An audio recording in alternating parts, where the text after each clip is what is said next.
4996.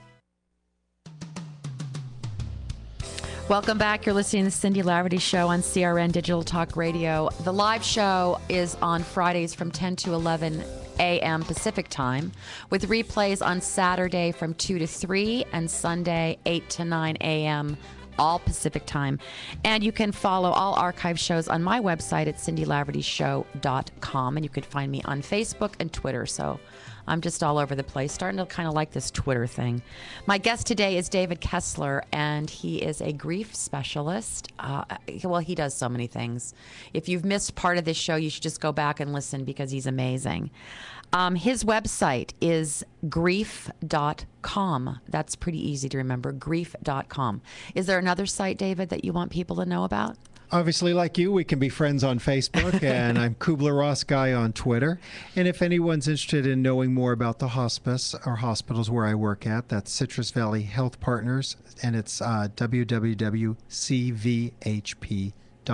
cvhp.org. But is that also on your website? Is there a link to that? Yes. Okay. So I would say go to grief.com and find David there. All right. I want to know, when the visions appear, do you ever hear what these visions look like? Is there a face? Is there a light? What is it? Well, can you guess who comes the most often? It's our mother, Yes. who's passed away, that comes to greet us. Yes. People will often look in the corner of the room. They look up in the corner of the room. And usually people describe the feeling they get from the person more than they do what the person was wearing. Okay. But I'll tell you, the thing that people don't say is they don't seem to mention looks. They don't seem to go, oh, she's looking kind of tired or a little haggard or looking great today. Or Or she looks like she did when she was 20. Or she just got her hair done, or he's looking, fit again, whatever it may be. It's usually like, just think about the idea of someone who passed away, as important as your mother or father, Right. coming back. You're just in awe that they're there. So it's the spirit, It's the that feeling. that intense, Yes. feeling that we get in our gut, I Yes. guess is the way I would say it. Have you ever experienced anyone who has seen the visions but then not crossed over? Not really. There's been a few stories that have come along, but the interesting thing is these visions seem to truly be reserved for those who are having Actively an dying. impending death. Okay.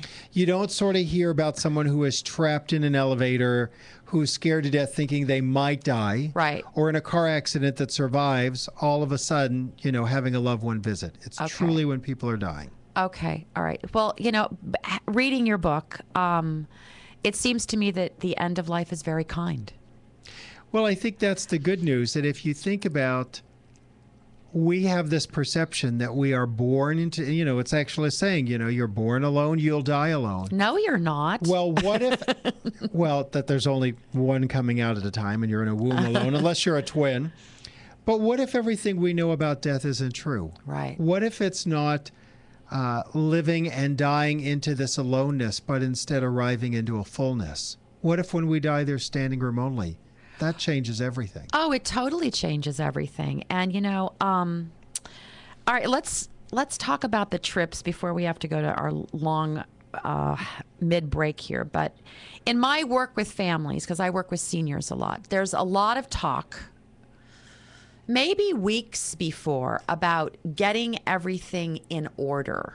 Making Right. sure that things are in order and in place. And, do you know where the will is? And do you know where this is? And, have you made arrangements? So talk about that for a And second. that segues oftentimes for people into discussion about an impending journey. Right. About where's my tickets? Where's the Buses the and passport, the bus trains. and train.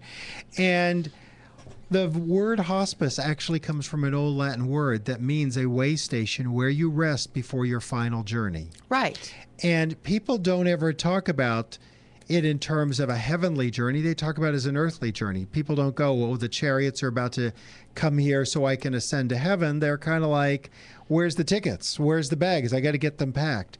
So somehow archetypally, primally, we know a journey is in front of us. we know that there is a change, a transition about to happen. So if you're caring for someone, and let's say this happens to them, let's help somebody here, and the loved one starts to say, I gotta get packed. Where are my tickets?